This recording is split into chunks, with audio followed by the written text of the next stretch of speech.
You know that restless feeling when you're sitting around with nothing to do? That itch to grab your phone, scroll endlessly, or distract yourself with noise? Most of us run from boredom like it's the enemy.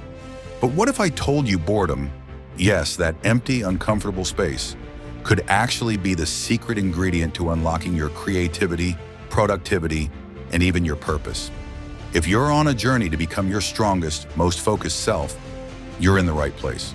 Consider subscribing so you never miss a step. The problem with our war on boredom. Let's be honest, boredom feels awful. It makes us squirm. It makes us reach for Netflix, snacks, or social media just to escape. And in today's world, we don't even allow boredom to exist. Standing in line at the store, you pull out your phone, waiting for an email, you refresh your inbox, stuck in traffic, podcasts, music, TikTok, anything but silence. Here's the problem. When we never allow ourselves to be bored, we also never allow our brains to reset. Think of your mind like a glass of water filled with mud. Constant stimulation is like stirring it nonstop. The more you stir, the cloudier it gets. But when you let it sit still, even for a little while, the mud settles, the water clears, and suddenly you can see again. Boredom is that stillness. It clears the mental clutter. Takeaway: boredom isn't the problem, constant distraction is. Why we fear boredom? You might be wondering, why do we fight boredom so much? Psychologists suggest it's because boredom forces us to face ourselves. When there's no distraction, your thoughts rise to the surface. Sometimes those thoughts are uncomfortable. Doubts, insecurities, memories you've been avoiding. So instead, we escape. But here's the truth. Escaping boredom is like running from the gym because the weights look heavy. The very thing we avoid is the thing that strengthens us. Takeaway: boredom feels uncomfortable, but that discomfort is actually growth knocking at the door. The science of productive boredom. Now let's talk about productive boredom. Studies show that when your brain is bored, something powerful happens. The default mode network kicks in. That's the part of your brain responsible for daydreaming, reflection, and creative problem solving. Think about it. How many times have your best ideas popped into your head in the shower, while walking, or just staring out the window? That's not random. That's boredom turning into productivity.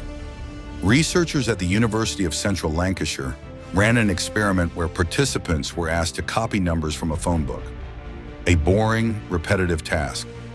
Afterward, they were asked to come up with creative uses for everyday objects. Guess what? The bored group came up with far more creative ideas than the non-bored group.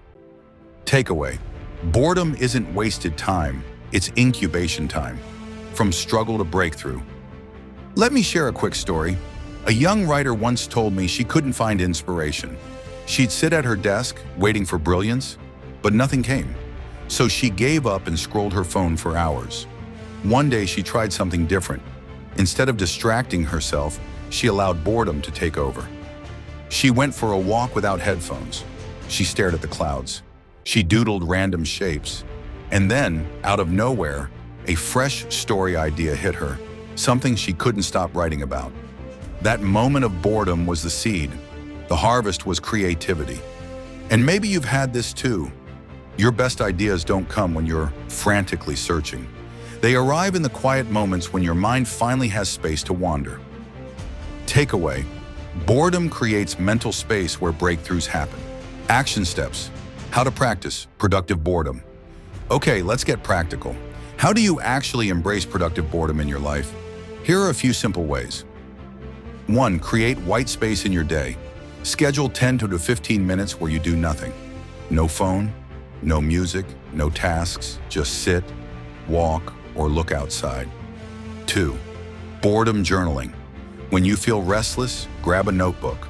Write whatever comes to mind, even if it's "I'm bored." You'll be surprised where your thoughts lead. 3. Digital boundaries.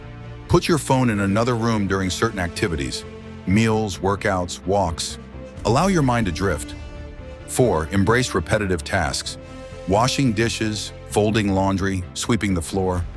These tasks may feel boring, but they unlock mental clarity. 5. Boredom challenges. Once a week, Try doing an activity with no external stimulation, like sitting in a park or lying on your bed without picking up your phone. See what ideas surface. Takeaway: don't kill boredom, cultivate it. The payoff: what you gain from boredom. When you start embracing boredom, something shifts. You stop relying on constant entertainment. You begin noticing your own thoughts. You unlock creativity, fresh ideas, and new solutions.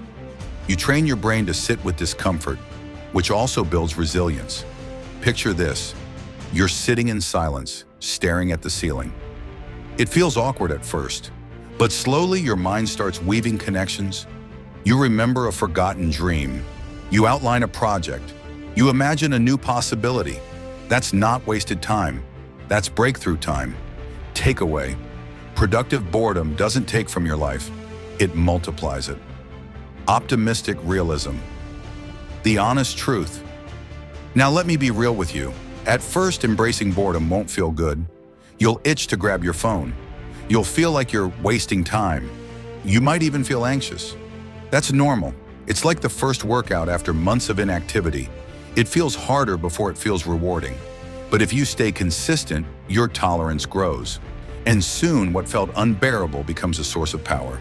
Takeaway: growth is uncomfortable, but boredom trains you for the bigger discomforts life will demand. Reframing boredom. Let's flip the script.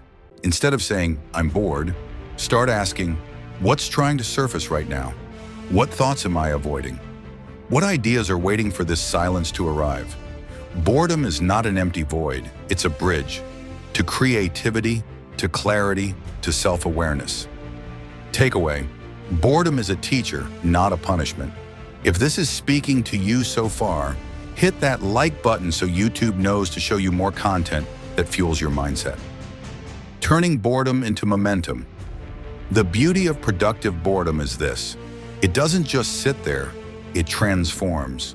The empty space of boredom becomes the fertile soil for action.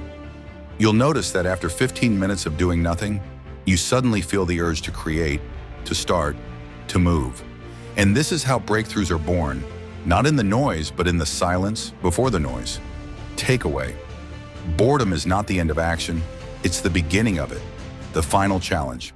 So here's my challenge for you. Today, carve out just 10 minutes of intentional boredom.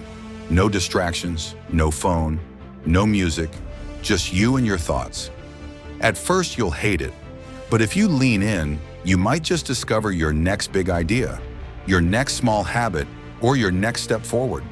Because boredom isn't empty, it's the birthplace of possibility. If you take just one thing from this video, let it be this: don't run from boredom.